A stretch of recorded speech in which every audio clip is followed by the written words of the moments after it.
ابھی تقریباً یہ 16-17 سال پرانی بات ہے، 16 سال اس طرح ہوگا یا یہ کہ 14 سال کہ دنیا میں مقابلہ ہوا، پوری دنیا میں مقابلہ ہوا یادداشت کا. تو اس یادداشت میں اللہ آپ کا بھلا کریے کہ ایک ایرانی فارسی اور سنی، وہ پوری دنیا کو اس نے شکست دی.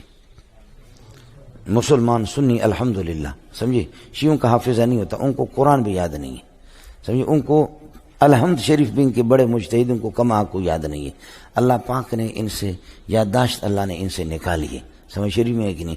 اس کی وجہ ہے کہ بدکاری ان میں بہت زیادہ ہے.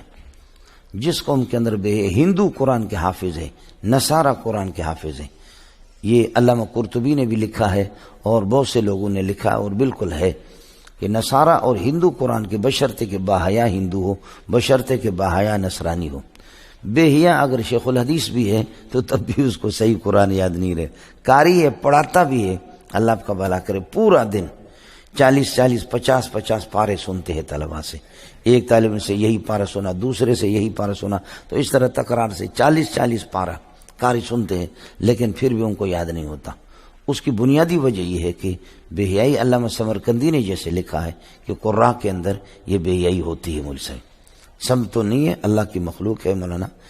خیر، یہ امام بخاری رحمۃ اللہ علیہ، میں عرض کر رہا تھا کہ یہ جو ایرانی یہ سب سے جیت گیا. حضرت شیخ الاسلام مولانا عبدالحمید صاحب ان حضرات کے پاس یہ آ گیا تھا زاہدان میں. تو ایک بورڈ لیا، اس بورڈ پہ لکھتے فارسی اول سے لے کر آخر تک، فارسی لکھو یا عربی لکھو. وہ اس طرح دیکھے گا اور پھر کہے گا چلو میں ابھی اس کو دیکھتا ہوں. ایسے پورے بورڈ کو ایک مرتبہ پڑھا. ایک مرتبہ پڑھنے کے بعد اول سے آخر تک کہے گا اب اس کو سنو. ہو بہو لفظ بلفظ آپ کو سنائے گا. آپ جتنا بھی لکھو. ایک یہ. دوسرا یہ کہ ہند سے آپ لکھتے ہیں کہ 102 اور 106، 110، 220 اور 408، 607 مختلف بے ترتیب اس پورے بورڈ کو اعداد آپ لکھتے رہیں. اس نے ایک مرتبہ دیکھا تو اس طرح آپ کو سارا کا سارا سنائے گا اور پھر کہے گا نیچے سے سنو. پھر اس طرح یہ کہ نیچے سے الٹا اوپر جائے گا، بالکل ٹھیک جائے گا. حضرت نے فرمایا کہ 1.5-2 گھنٹہ ہم نے بڑا زور لگایا، پورے سنیوں نے زور لگایا، لیکن اس بندے کو بند نہیں کر سکے. پوچھا اس کی وجہ کہ یہ یادداشت اللہ نے آپ کو کہاں کیسے دی ہے؟ فرمایا کبھی زندگی میں حرام نہیں کھایا، سمجھے، زندگی میں کبھی حرام نہیں کھایا.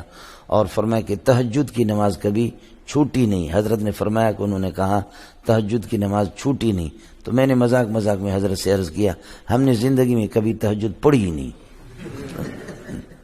اور ان سے کبھی چھوٹی نہیں اور ہم نے کبھی زندگی میں پڑھی بھی نہیں. مولوی کے لیے گناہ ہے جی تہجد پڑھنا.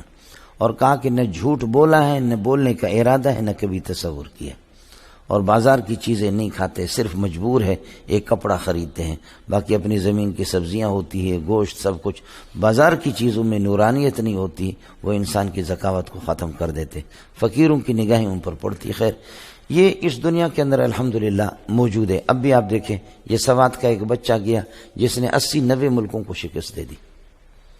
سوات کا ایک پٹھان ابھی گیا جس نے عربوں کو 80-82 ملکوں کو انہوں نے شکست دے دی، سمجھے. اسی طرح اب یہ اسی سوات کا ایک بچہ کویت چلا گیا، اس نے بھی پورے بلاد عرب کو شکست دے دی، سمجھے. یہ اللہ کا دین ہے، اللہ جن کو دے دے. ان کے والدین بھی اس قسم کے مستجاب دعوات ہوتے، کہاں پٹھان اور کہاں عرب، کہاں پٹھان اور بلوچ کی ذکاوت اور کہاں، سمجھے. یہ تو ہوتا ہے.